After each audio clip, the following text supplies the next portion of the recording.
It is a still summer day in Bihar. The year is 2007. A woman returns to her child's nursery only to find the baby's cot empty. Panic ripples through the village as neighbors scatter into the fields, calling the child's name. Kushbu? Kushbu! In the middle of the chaos stands a boy no older than 8, watching with a smile that doesn't belong on a child's face. Within hours, he will confess to a string of murders that will shock the world and earn him a chilling title: the youngest serial killer alive. This is the story of Amarjeet Sada.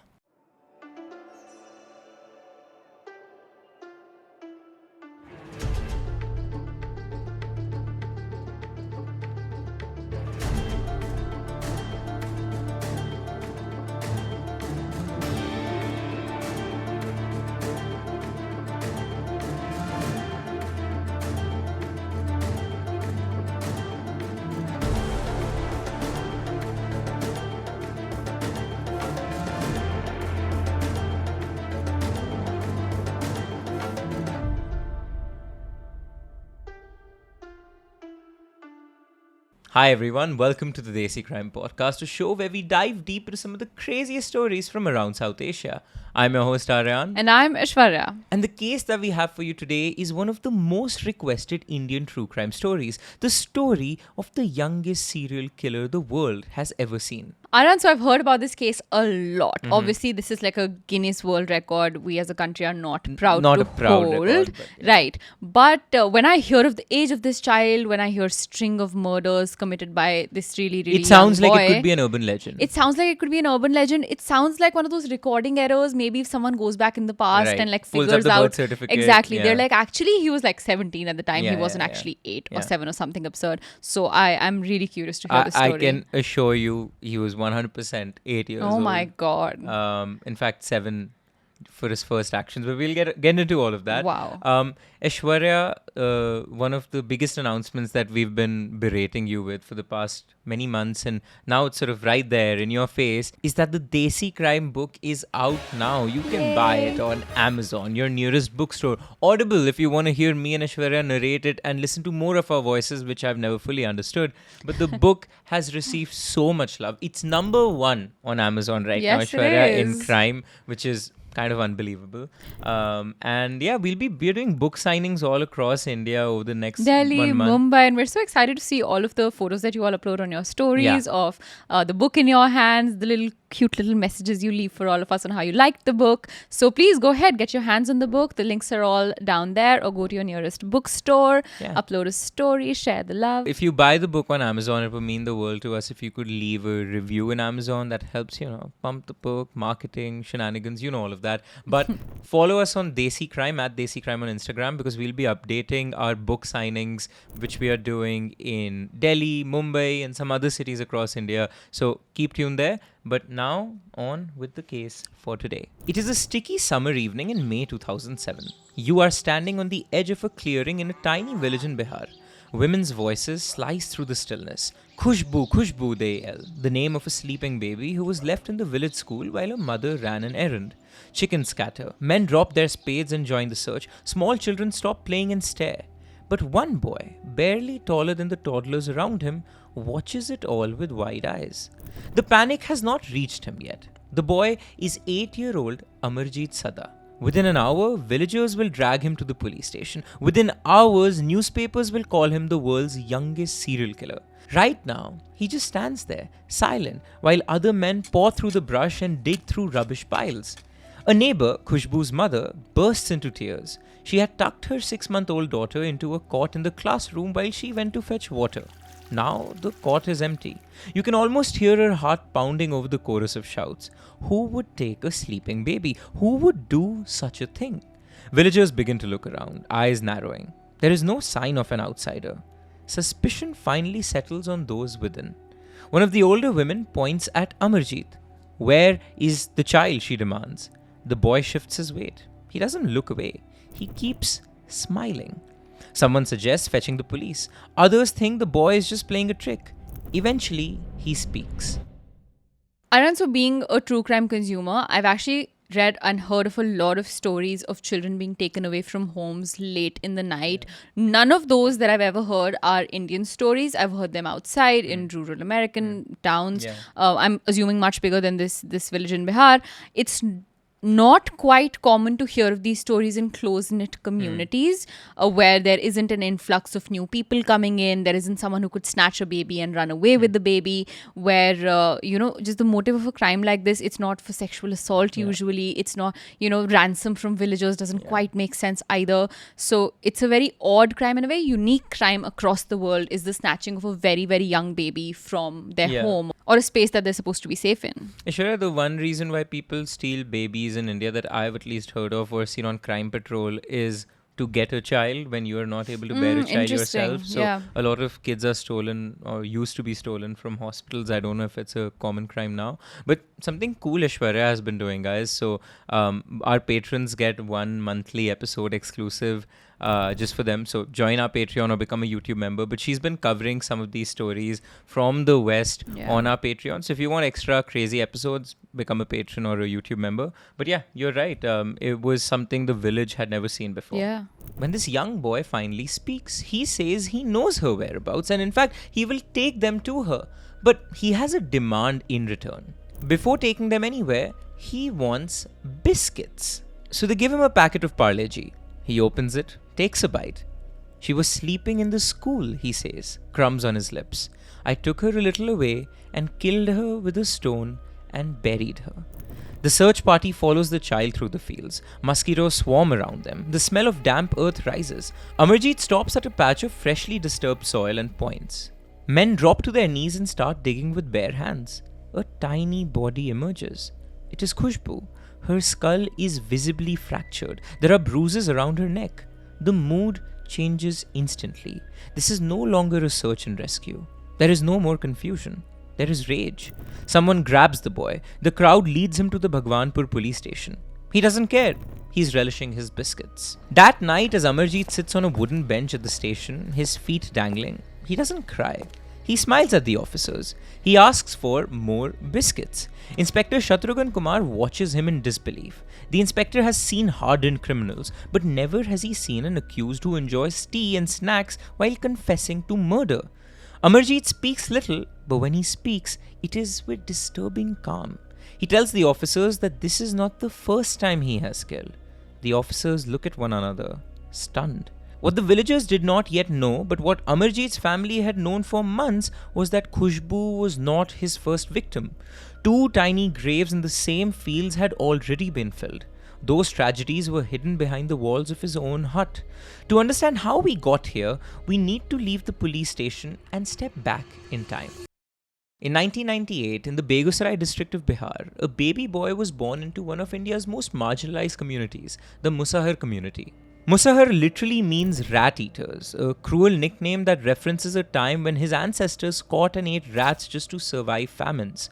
They are considered Mahadalits, the Dalits among Dalits, trapped at the bottom of a caste hierarchy that dictates everything from where you live to what water you can drink. Most Musahars are landless agricultural labourers earning between 3,600 and 12,000 rupees, about $40 to $150 a year. Their villages often lack basic amenities like roads and schools. Poverty is not a concept here. It is a daily battle for survival. Poverty in the state of Bihar is unimaginable to the metropolitan Indian. I can throw facts and data at you to paint that picture, but the best I can do is direct you to some of Samdish's work, who has gone to the state, into these villages and documented the lives of people that live there for you to truly understand just how poor some parts of Bihar really are. Many Musahar hamlets or areas have no access to electricity or clean water. Children fall ill from diarrhea and fever. There are no doctors to treat them. Families defecate in fields because there are no toilets. And during monsoon season, huts collapse on a regular basis under heavy rain and the mud flows turn to sludge. This constant othering takes a psychological toll. This is the backdrop against which Amarjit took his first breath. Amarjit's parents were poor labourers like others in their community. They worked long days in fields they did not own, earning barely enough to buy rice and lentils. Unconfirmed reports suggest that there might have been domestic violence and alcoholism in the household. But there are no medical records, no social worker notes, no diaries to verify this. What we do know is that the family lived in a hut made of mud and thatch. Their community looked down on them, and those outside the community ignored them. Their son, Amarjit, was described by neighbors as a quiet child who often kept to himself. He climbed trees, roamed the fields, and had few friends. Education was a distant concept. Most women were illiterate. The nearest school might have been kilometers away. In such a place, if a child displays troubling behavior, there is no counselor to call. There is only family. And in Amarjit's case, this family did not know what to do with him. Picture a day in 2006. Amarjit is 7 years old. His mother needs to go to the market. His aunt has left her infant daughter, 6 or 9 months old depending on the source, in Amarjit's house. 2 babies lie on the floor, swaddled in cloth. Amarjit's mother tells him to watch them, to babysit them. He is their de facto caretaker. The mother leaves, trusting her son. What happens next is a mixture of childish cruelty and chilling intent. Amarjit begins to pinch the baby. He slaps her, fascinated by her cries. Perhaps he expects her to stop crying. But obviously, an infant does not. So, to silence her, he squeezes her neck. She does stop crying, but he does not stop. He puts his hands there until she goes limp. Then he lifts her tiny body, takes her outside, and smashes her head with a brick. The image is difficult to process. A 7-year-old wielding a brick with the force necessary to fracture a skull. He then digs a shallow grave in the field and buries her. And that's such a mind-blowing, mind-numbing image to me. You said the 2 words together, childlike cruelty. Yeah. And those 2 words just don't sit right together in my mind. I can't fathom a child like that. There have been lots of interviews, you guys, where we've been asked that, is there a difference between crime in the West and crime in India? And we've usually given the answer that crime in the West has this weird psychopathic element where it doesn't necessarily trace back to abject poverty or domestic abuse a lot of times. There seems to be something happening psychologically, biologically, that perhaps explains these crimes. In India, usually it's all of this. It's poverty, it's a lack of education, it's rape culture, this, that, the other thing. This is, I think, the closest we've gotten as a case to me saying, I can't... Born a psychopath. Aishwarya, right. There was a study done in US analyzing all the psychopaths and serial killers that they had data available on, serial killers specifically.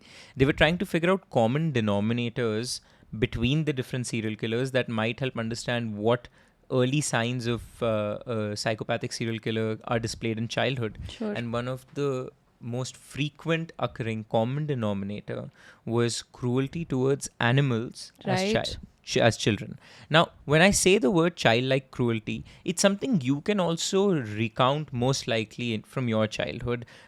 You remember, to me, when I was a child, it was very fascinating when somebody told me if you put salt on worms, they wiggle. Sure. Right? So that is what I would call childlike cruelty. Now, of course, you're not doing it from a point of bad intention. Correct. But you're curious as to what You're curious death about the is. world and the reactions things bring. Like if you have a younger sibling, you've probably pulled a hair out to see what does that even do. You've 100%. Pinched someone to see what it does. But this is the most extreme and sadistic version of it. Yeah. And something you guys and I grapple with for sure throughout this case is if this was a 25, 35, 45-year-old person doing this, it would be easy for me to go, what an evil human being. Yeah. But this it's is so a hard. 7-year-old kid. Yeah. Ascribing evil to him is so difficult for me to do because, you see a 7-year-old, how can that be evil? Yeah, now that I'm thinking about this, I'm also realizing I began this conversation right now by saying that this is the closest we've gotten to psychopathy because societal conditions don't necessarily seem to apply. That's because of age. But it's so crazy that we've also become desensitized to the very bad societal conditions of India. Yeah. This is by all standards abject poverty. Yes. There is, you said, possibly domestic violence. There is a lack of education. There's a lack of basic resources. Where what happened to this kid, I guess we may know or we may never know. The field behind the hut is dry and cracked. The sun beats down on Amarjit's shoulders. He digs with his hands, fingernails scraping against the pebbles. He's methodical. No one sees him. The grave is shallow, perhaps only a few inches deep, but to a child it feels like a crater. He covers the baby with soil and pats it down, as if smoothing a bedsheet. There is no ceremony, no prayer, no tears. The only sound is the distant cawing of crows. Later, some neighbors will claim they saw him walking back from the field with dirt under his fingernails, but thought nothing of it. After all, children in villages play in dirt all the time. When Amarjit's mother returns from the market, she wonders where her niece is. After all, Amarjit's mother's sister had trusted her with the responsibility of a little child. But that little child was nowhere to be seen. She asked Amarjit where she is, and Amarjit had no remorse in confessing to what he had done. He simply took her in that direction of where he had buried the child. He took her to that mound of earth, and the mother is horrified. She tells her husband, who beats him. They scream together. Then they make a decision that will have catastrophic consequences. They hide the crime. They tell Amarjit's aunt that her child died accidentally. They hope such a thing will never happen again, and maybe in that lie they can assuage their guilt.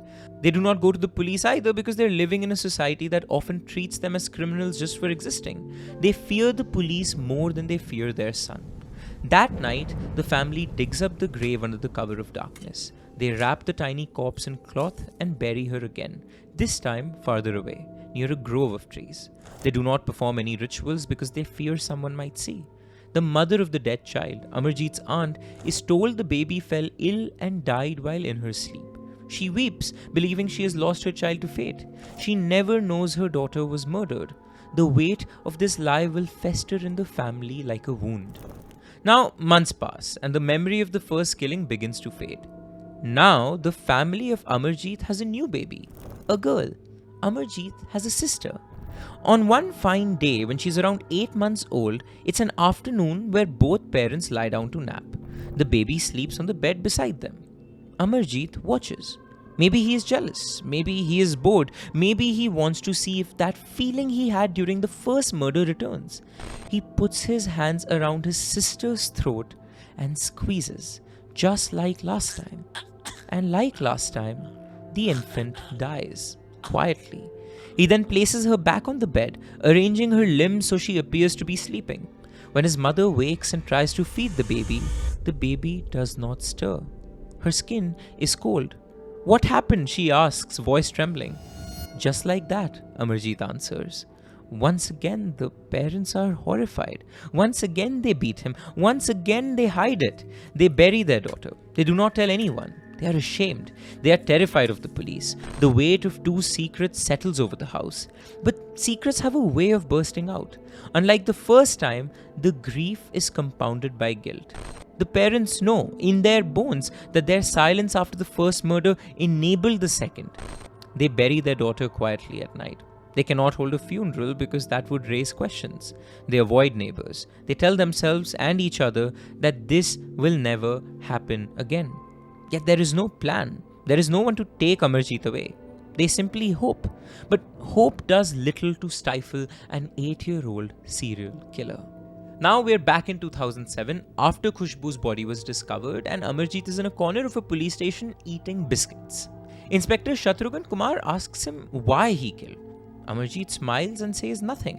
When pressed, he recounts the murders with the same flat tone. All 3 killings followed a similar pattern. He would take the infant away, choke or hit them with a stone, and then bury them. He laughs at times of his confession. He seems proud almost. Begusarai Superintendent of Police, Amit Lodha, tells reporters that this is, quote, a psychiatric case. The boy will be examined by psychiatrists. The officers are stunned. They've never encountered a serial killer who is still losing his baby teeth. A magistrate orders Amarjit sent to a juvenile home because Indian law forbids sending children to prison. As the police interrogate the family, Amarjit's uncle finally admits that the boy has killed before, his cousin and his sister, and that the family hid these crimes. The secret is out, and there is no going back now. The story explodes not just across India, but across headlines all over the world. Newspapers scream about the youngest serial killer and killer boy. Western tabloids churn out sensational pieces that dwell on the horror and omit the context. They splash his picture next to other notorious killers as if age doesn't matter. In one corner of the world, an 8-year-old boy sits in a juvenile home. In another, his name trends on Twitter. Photos of mud huts flash across television screens. After Amarjeet's arrest, the police bring in mental health professionals. Dr. Shamsad Hussain, a psychoanalyst from Patna, examines him. Hussain tells the Times of India that the boy appears to be a quote sadist who derives pleasure from inflicting injuries. He says the child has no sense of right or wrong. In later academic analyses, Hussain is quoted as diagnosing him with conduct disorder and what was then called, quote, mental retardation, meaning an intellectual disability. Conduct disorder is a behavioral disorder marked by a pattern of aggression towards others, destruction of property, deceitfulness, and serious violations of rules. Children with conduct disorder often lack empathy and can even enjoy hurting others, aka sadism. Causes can include genetic factors such as high testosterone levels, brain injuries, or hormonal imbalances. Environmental factors like abuse, neglect, and exposure to violence also play significant roles. Amarjeet's upbringing, marked by poverty, possible domestic violence, and the absence of social services, is a textbook environment for conduct disorder to fester. But in this case, genetic predisposition seems to be the driving factor to me. It's difficult to understand what would drive a man to do such things, let alone a boy. Do we call him evil, which most did, or do we try to diagnose him, which is uncomfortable? It is important to distinguish between conduct disorder and psychopathy. Psychopathy is a more severe personality disorder characterized by persistent antisocial behavior, impaired empathy and remorse, and bold, disinhibited traits. Many adult serial killers are described as psychopaths. Conduct disorder can be a precursor to antisocial personality disorder, but does not inevitably lead there. Some children with conduct disorder respond well to therapy, especially when interventions are early and comprehensive. Others do not. But in Amarjeet's case, there was no early intervention. There was just the village, his family, and the secrecy that allowed his violent behavior to continue. The lack of remorse he displayed, the smiles, the laughter, is consistent with both conduct disorder and psychopathic traits. Whether his brain was wired differently or whether neglect rewired it is impossible to know without medical records. Some researchers speculate about biological abnormalities in his case. A 2023 case study on Amarjeet's life suggests potential factors like XYY chromosome disorder, a syndrome where you have an extra Y chromosome. Apart from XYY syndrome, other studies suggest that it could be hormonal imbalance or brain trauma in his case, but none of these have been proven because his medical records remain sealed. The speculation reveals our collective need to find a biological explanation for what seems inexplicable. But even a diagnosis doesn't solve the dilemma. What do you do with a child who kills? If he cannot distinguish right from wrong, can he be punished? If he enjoys hurting others, can he be rehabilitated?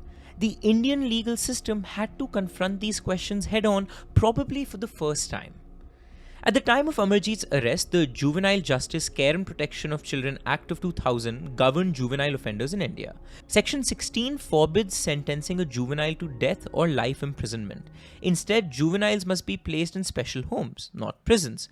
Under the law then, according to the Criminal Law Journal, children under 17 could be confined to a special home until he or she turned 18. Now, Aishwarya, I have a question for you here. We saw this in the Nirbhaya case happen where there were demands because one of the perpetrators was a juvenile at the time who was a 16, 17-year-old juvenile.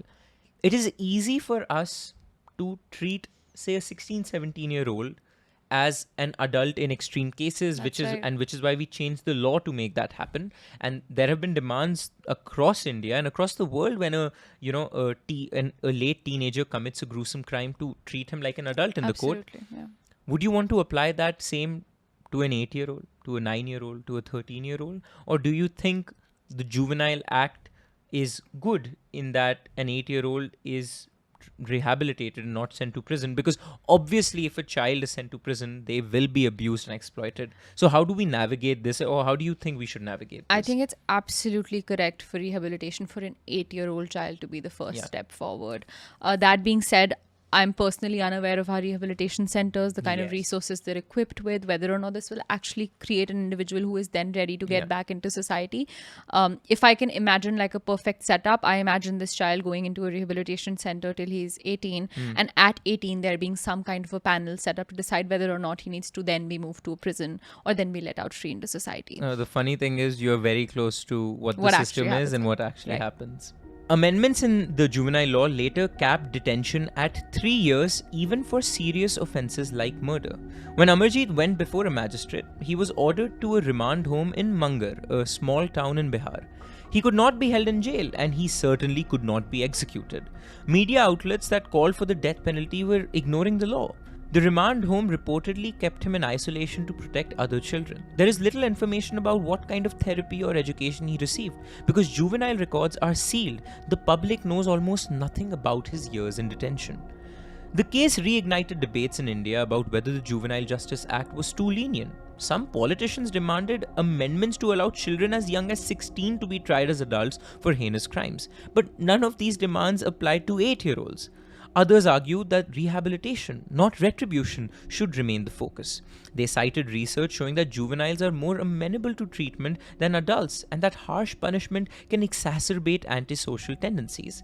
In the years following Amarjit's arrest, the act was indeed amended to allow 16 to 18-year-olds involved in heinous crimes to be tried as adults, though such trials remain rare, one example of this being the Nirbhaya case. However, because Amarjit was under 10 and because the crimes occurred before the amendments, he remained under the juvenile system of yesteryear. Now, if you think the story ends here, it doesn't quite exactly end here, because according to most sources, Amarjit was released in 2016 when he turned 18. Some suggest he may have been released earlier under the 3-year cap that the law imposed, but to protect him from vigilante violence and to give him a chance at rehabilitation, authorities reportedly gave him a new identity. After that, he vanished. There have been no credible sightings, no interviews, no court records. It is possible he lives a normal life somewhere, unknown to his neighbors, carrying the weight of his past in silence. It is possible he has reoffended, and we simply haven't connected the dots. The law protects his privacy. It also protects society from knowledge. According to crime writer Anirban Bhattacharya, he assumed a new identity, possibly going by the name Samarjit, whereas another blog, The Psychopath Perspectives, claimed that he changed his name to Samarjit and is living near his mother. Wherever he is, and whoever he is, today he would be as old as me, 25 years old, walking freely, buying fruits, honking at you in traffic. I don't know how I feel about that. Yeah. I understand that leaving prison with a criminal record, it causes huge amounts of stigma, and that's a societal problem in and of itself. And let me just add a caveat here. He left the prison with no criminal record. Oh. If he gets caught now, the past record The will police not. The won't police know. won't know. The police won't know And who then he on is. top of 'Cause that, you are given a new identity by the state. which is what is odd to me. Yeah. I feel like the public has a right to know that they have living among them someone who was once, and I understand. I don't know, understand Aishwarya. I'm the not stigma. sure about that. Why not? I'm not sure if There is a reason why in the US we used to be so happy because we were in kind of we this had small. offender registries. Yes, so we could see around town what houses had Sex offenders. pedophiles, exactly the charges against people, how many years they'd spent in prison, how long they'd been out of prison, where they worked now, like so much. We knew exactly which house had someone terrifying living in it. Aishwarya, but those were all adults. There is a reason to understand. protect juvenile privacy because if this is a very extreme case where an 8-year-old has committed murders, but I think the law, of course, that's the problem with law. But is then that- you leave them with a criminal record of some kind. You leave some kind of. Aishwarya, I know. I understand. I think, of course, in It's this like you've case, created a new person. You've given him a new. see, in this case, the law has been tested, and I don't think the end result was necessarily good, but I think the net result of protecting a juvenile's identity 100%, that is good true. because say this 8-year-old had not committed murder but had committed theft or had been part of a gang or a racketing group at that But age. the law can differentiate between those things, right? The law doesn't need to be that black and white, and never is. Like you said, the 16-year-olds now that when they commit heinous crimes, we can still charge Aishwarya, I them think even though they're protecting the juveniles. privacy of juvenile is a blanket law, and I think I respect that blanket law. I don't think I know this is a very rare case where that's been tested. Yeah. I personally believe that the law is good, and gun to my head, should his identity be revealed to the public as if he has truly been rehabilitated? I'm not saying this from a vigilante justice point of view. I don't think we need the public to know, but But who will know? But I If the know, I know. police know, the Again, public in the will know. ideal scenario Yeah, in my yeah. mind, the one police station where he's now living knows Yeah. that he's living in the town. Obviously, this is a utopian concept. Yeah, because This just reminds me of the story of Carla Homolka, the Canadian serial killer who, along with her boyfriend, sexually assaulted and murdered many, many young girls. She was shortly after released from prison. I don't even know how long she went for, but she's living in this tiny Canadian town now where nobody knew her name. She has a child of her own. She's taking part in like school functions, this, that, the other thing. Until the community one fine day just suddenly found out years later, and there were all of these articles. I understand how traumatic that is to She have must that have been information ostracized. revealed. 100%. now again, a criminal, it doesn't feel bad that a criminal is ostracized. No, it does. It does to me. It sets bad precedents. It does. And we need to draw that distinction. It sets bad precedent, and the fact that what's the point of punishment? Yeah, right. Is it forever?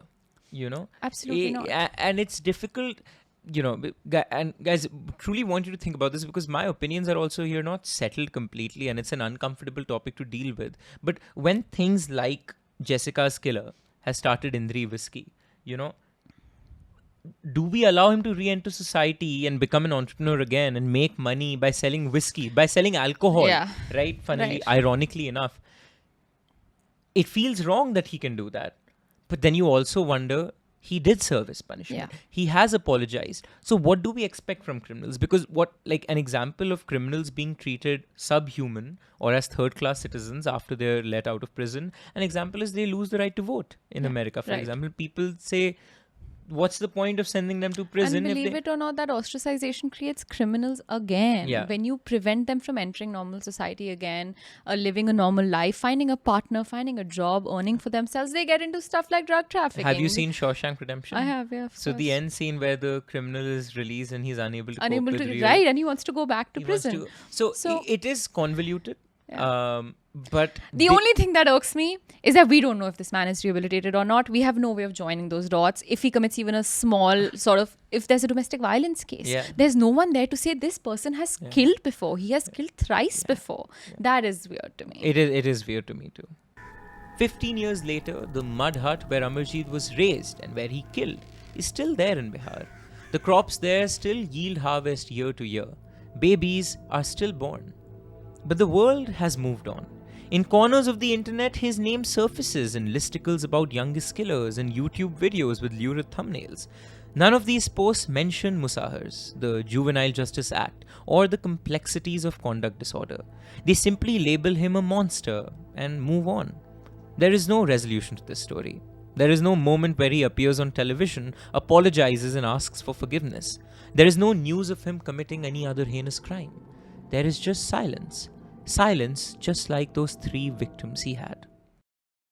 If you like what we do here at Desi Studios and absolutely love what we're wearing today, this is merch you can go buy all for yourself. You can buy this Desi Crime merch in our YouTube store on the link down below at Kadak Merch.